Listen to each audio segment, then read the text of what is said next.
Nakaalis na si Carlo. Abot tengang ngiti ni Neri nang pumasok sa silid ni Aling Shirley. Sinara niya ang pinto. Lumapit siya sa ina na nakahiga at humihingal. Kunwari nangihina. Ma, tumigil ka na sa drama mo. Nakaalis na si Carlo. Kanina pa ako kinakabahan pero ang galing ng acting mo.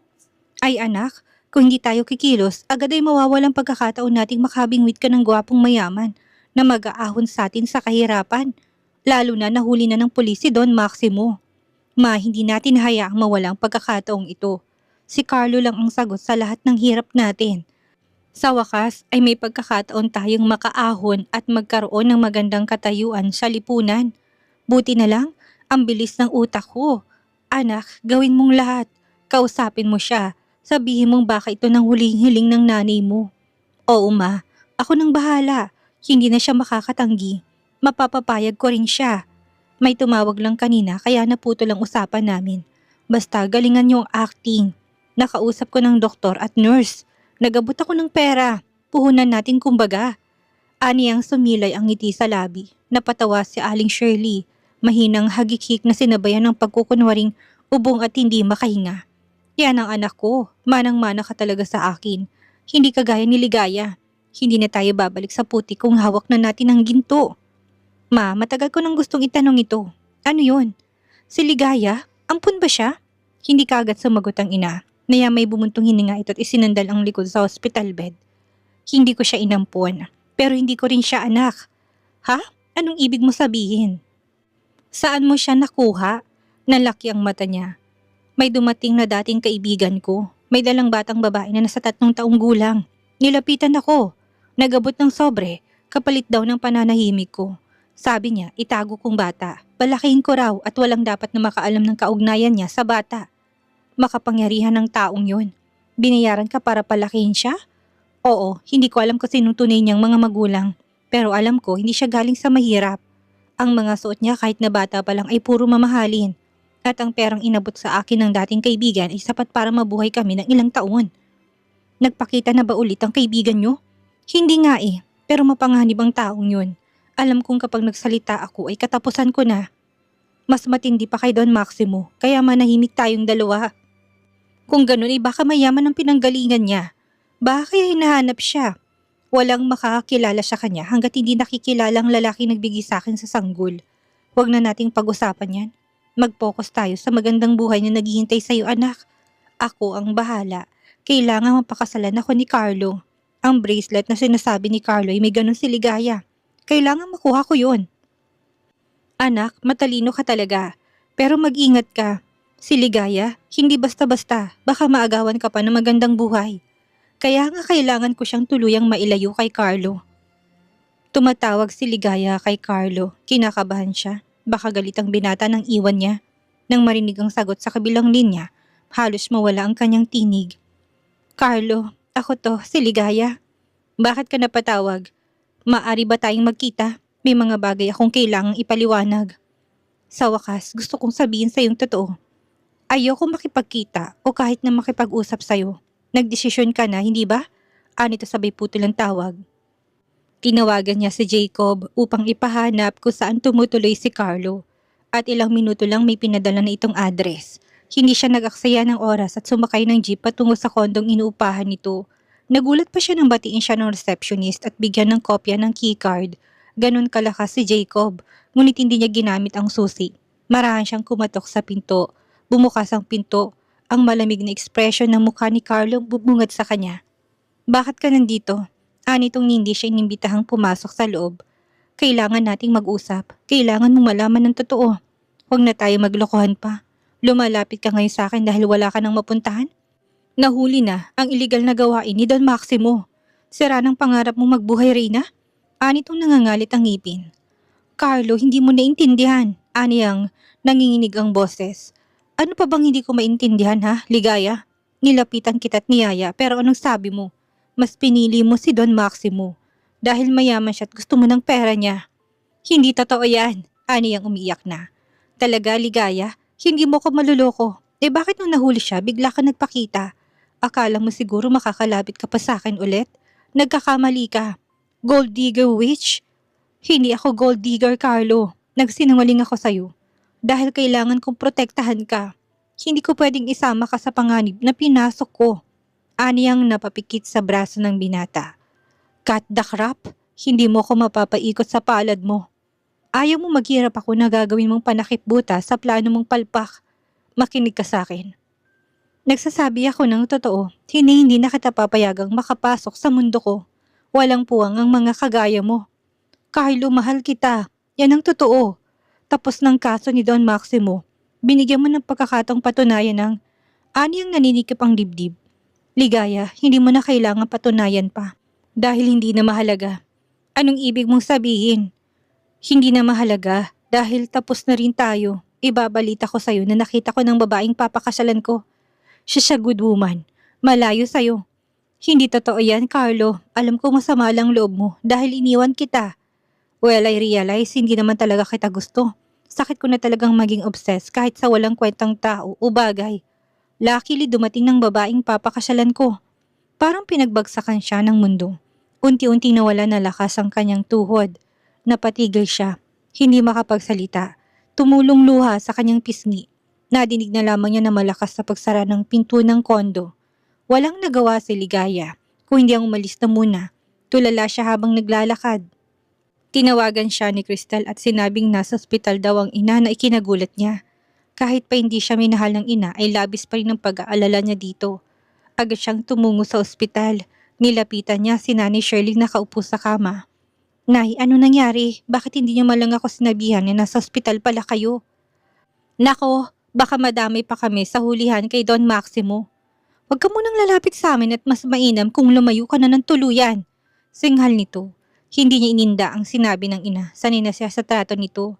Bumukas ang pinto. Pumasok si Neri. Suot ang designer na blouse at may hawak na bouquet ng rosas. Lumapit kay Nanay Shirley ang kapatid na ngayon ay bahagya ng nakakangiti. Bakit ka nandito? Tanong ni Neri na tila ba gusto siyang paalisin.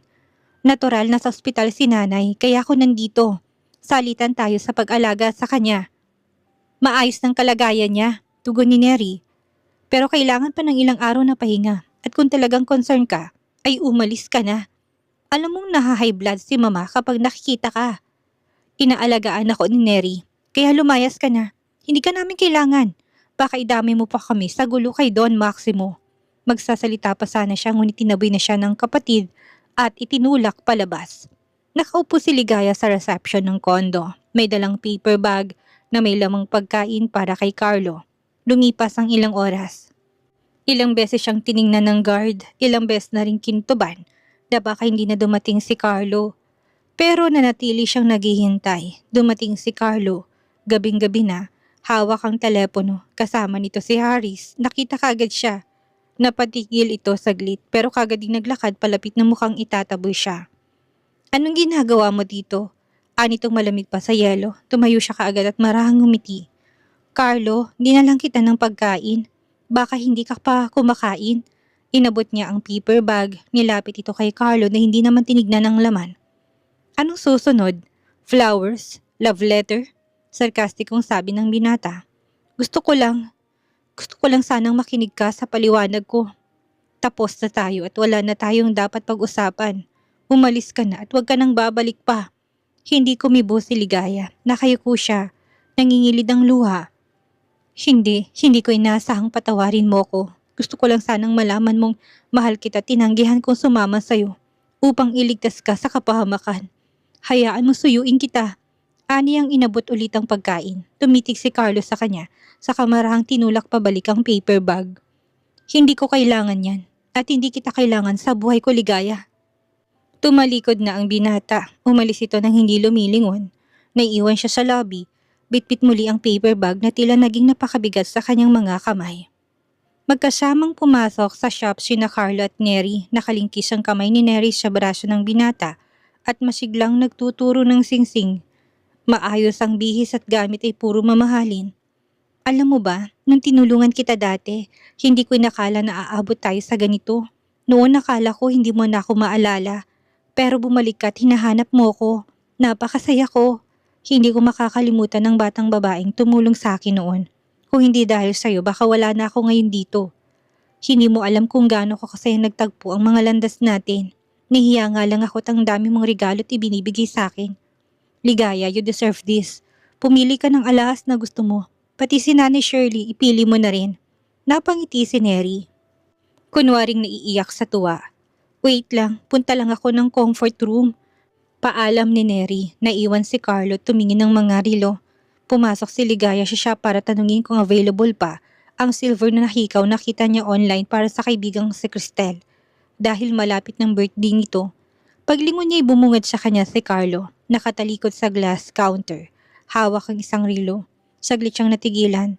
Si Carlo din ay napalingon at pagkakita sa kanya, agad ang init ng mata nito. Seriously, ano bang problema mo, Ligaya? Bakit mo ako sinusundan? Nagulat siya at hindi ka agad nakagalaw. Wala akong problema, nagkataon lang na. Tigilan mong pagsunod sa akin. Huminga siya ng malalim, pinilit na maging kalmado. Hindi kita sinusundan, nagkataon lang na nandito rin ako. May bibilhin akong hikaw para sa isang kaibigan. Stalker ka ba? Lahat gagawin mo para makabalik ka sa buhay ko? Nakalimutan ko, mapurol nga pala ang utak mo. Inuulit ko para maunawaan mo. Tapos na tayo, magdusa ka sa pagpili mo sa pera. Napayuko siya sa sakit ng sinabi ng binata.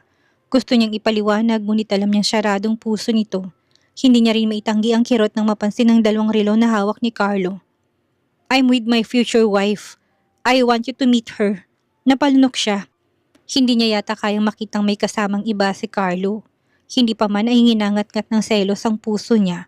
Napaatras siya ngunit nais niyang makitang babae kahit na alam niyang masasaktan siya. Sige, gusto ko siyang makilala. Nagpunta lang siya sa CR. She's beautiful. Pinakamaganda sa lahat. At may busilak na kalooban. Kaya naman, ibibigay ko sa kanyang lahat. Binaling niyang paningin sa mga bracelet na nakadisplay upang itagong namumuong luha. Sisiguraduhin kong kakainggitan siya ng kahit na sinong babae. Ang kasal namin ang magiging pinakamaganda sa kasaysayan. Kailan ang kasal? Hindi niya napigil ang sariling magtanong. Huwag mo nang alamin, you're not invited. Baka manggulo ka pa sa kasal ko. Knowing you, baka hanggang sa huling sandali gumawa ka ng paraan para makabalik sa buhay ko. Kung makikita ko masaya ka, hindi ako manggugulo. Ani ang kumurap ng ilang beses upang itago ang luha. She's coming. Gusto ko makilala mo siya. Napalingon siya sa direksyon ng mga mata ni Carlo. Nilibot ni Ligayang tingin ngunit wala namang lumalapit na babae. Excuse me, bigla siyang nawala. Baka may niiwan sa comfort room. Sabi ni Carlo, isang pilit ng ngiting binigay niya kahit na nagdurugo ang puso niya. Kung masaya ka, masaya na rin ako para sa'yo. Deserve mong isang mabuting babae. Yeah, I know. Matagal kong hinanap si... Naputo lang sasabihin nito nang may tumawag sa telepono. Okay, I'll be there. Hintayin mo ko. Anito sa kabilang linya. I hope this is the last time na magkikita tayo. Huwag mo na akong guluhin. I'm getting married. Bubuo na ako ng pamilya. Tumango siya ng marahan. Durog ang puso niya. Tinanaw na lamang niya ang palayong binata. Hindi niya na namalayan kung ilang minuto siyang nakatayo. Naglakad siya papunta sa maliit na chapel at nagdasal. Humingi ng guidance sa Panginoon upang magsimula ng buhay. Yun naman talagang pangarap niya. May pera na siya pansimula. Ngunit bakit malungkot pa rin? Dadalawin niyang ina sa ospital at magpapaalam na alis at sa lungsod maninirahan. Dumiretso siya sa ospital. Pagbukas niya ng pinto'y tila siya natuklaw ng asa nakita. Si Carlo at Neri sa loob ng silid kasamang nanay niya. Anong ginagawa mo dito? Mataas ang boses ni Carlo. Ikaw ang dapat kong tanungin. Anong ginagawa mo dito sa silid ng nanay at ng kapatid ko? What? Kapatid mo si Neri? Nanay mo si Aling Shirley? Bakas ang gulat sa mukha ng binata. Oo, bakit ka nandito? Kung galit ka sa akin, wag mo silang idamay. Teka, magkakilala kayo? Sabat ni Neri. Dati, naging boss ko siya. Paano kayo nagkakilala? Umakbay si Carlo sa balikat ni Neri. She's Ligaya, ang batang nagligtas sa akin noon. Ang babaeng matagal ko nang hinahanap. Tila sila nasabugan ng bomba at hindi maproseso ng utak ang nadinig. Teka, paano kanya niligtas? 17 taon nang nakakalipas, biktima ako ng kidnapping. Napadpad ako dito at tinulungan niya ako magtago. Binigyan niya ako ng tinapay at... Pagkatapos, binigyan kanya ng bracelet. Nangako ka na babalik at papakasalan siya kapag malaki na kayo. Dugtong niya. Ligaya? Ako si Ligaya. Yan ang tawag sa akin ng nanay ko nung maliit ako. Maluluha niyang sabi. Ganyan ka ba kadesperada para agawin sa kapatid mong katauhan niya? Alam naming nakakulong ngayon si Don Maximo. Sana huwag kang makasarili. Pinipigilan kitang sumama kay Don Maximo ngunit mapilit ka. Ilang taon na kaming nagtitiis sa kasamaan ng ugali mo. Aning Shirley na umiiyak. Kung naiingit ka sa akin, huwag kang magsinungaling kay Carlo. Ako ang batang tumulong sa kanya. Bakit mo sinasabing ikaw ang tumulong sa akin? Kunot ang noong tanong ni Carlo. Ako ang batang si Ligaya. Hindi ko natatandaan lahat ng detalye pero naalala ko niligtas kita at parehas tayo may bracelet. You're lying. Sige kung ikaw si Ligaya, nasaan ang bracelet mo? Ayan, kinuha mo sa akin nung unang araw na nakita tayo. Sa akin yung suot mo. Nasa wallet mo ang sayo. Sa akin ang bracelet na to. Ilabas mong sayo kung ikaw nga si Ligaya. Sigurado ako na wala kang ipapakita dahil nagsisinungaling ka. Carlo, hindi mo kilala si Ligaya. Matagal na siyang nainggit sa akin. Bata pa lang kami, inaagaw niya na lahat sa akin. Ngayon pati ikaw. Lumuluhang sabi ni Neri. Umalis ka na. Hindi ba tinakwil mo na kaming pamilya mo mula nang sumama ka kay Don Maximo? Banat naman ni Aling Shirley. Sigurado kung ayaw mo nang maghirap. Nakakulong ng sugar daddy mo kaya naghahanap ka na mabibiktima. Susog ni Neri. Hindi ako nagsisinungaling. Carlo, makinig ka. Pamilya ko sila pero mga oportunista sila. Peperahan ka nila. Wow, coming from you ha. Magpapakasyal kami ni Neri. Carlo, maniwala ka. Ako si Ligaya. Ako ang batang tumulong sa'yo. Kung makikita natin ang wallet mo, nandun ang bracelet mo. Stop, Ligaya. You're desperate. Nakakita ka na naman ng pagkakataon para makalapit sa akin. Tama na, Ligaya. Umalis ka na, huwag mo na kaming guluhin, sabi ni Aling Shirley. Nagbiglang nagsikip ang dibdib. Agad lumabas si Carlo upang tumawag ng doktor. Subukan mong sirain ang plano namin. Ipaubaya mo kay Neri si Carlo kung ayaw mong tuluyan kung kalimutang anak kita. Anang ina paglabas ni Carlo na hindi naman pala totoong may sakit. Kahit kailan naman, hindi ka naging ina sa akin. Hindi ako papayag na maloko niyo si Carlo. Subukan mo lang magsalitang gaga ka. Makontento ka kay Don Maximo. Makakalabas naman tsak yun ng kulungan. Sa akin, si Carlo. Sabi ni Neri na hinilang kanyang buhok. Gumanti siya, tinila din ang buhok ng kapatid na siyang naabutan ni Carlo. Binitbit siya nito at nilabas sa silid. Stay away from them. Lalong magkakasakit sa'yo si Aling Shirley. Carlo, walang sakit ang nanay ko. Kilala ko ang karakas ng dalawang yan. Huwag mo silang pagkatiwalaan. Naririnig mo bang sinasabi mo? Masama kang anak at kapatid. Ikaw ang kilala ko. Mukha kang pera. Makinig ka sa akin. Kung ibang babaeng sinasabi mong pakakasalan mo, wala kang maririnig sa akin pero wag ang kapatid ko. Dahil nainggit ka sa kanya? Ganyan ba talagang tingin mo sa akin? Tinitigan siya ng binata. Dumating si Neri, tinila ito papasok sa loob. Nagtungo siya sa headquarters ni Jacob. Ang lugar ay simple pero high-tech. Monitors, armas at gadgets sa paligid. Si Jacob ay nasa loob ng command center. Naka-headset at nakatutok sa isang digital map. Jacob, kailangan ko ng tulong mo. Agad na tumayong binata pagkakita sa kanya. Ligaya, ano nangyari? May sumusunod ba sa'yo? Umiling siya at naluluha, tila siya batang nagsusumbong sa kanyang kuya. Hindi pero kailangan ko ng tulong mo. Sabi mo kung anong kailangan mo, tutulungan kita. Lumunok siya ng laway bago magsalita. Kailangan kong mahanap ang wallet ni Carlo. Nawawalang ilang buwan nang nakakalipas. Sa loob nun may bracelet na yari sa string na kulay itim at berde.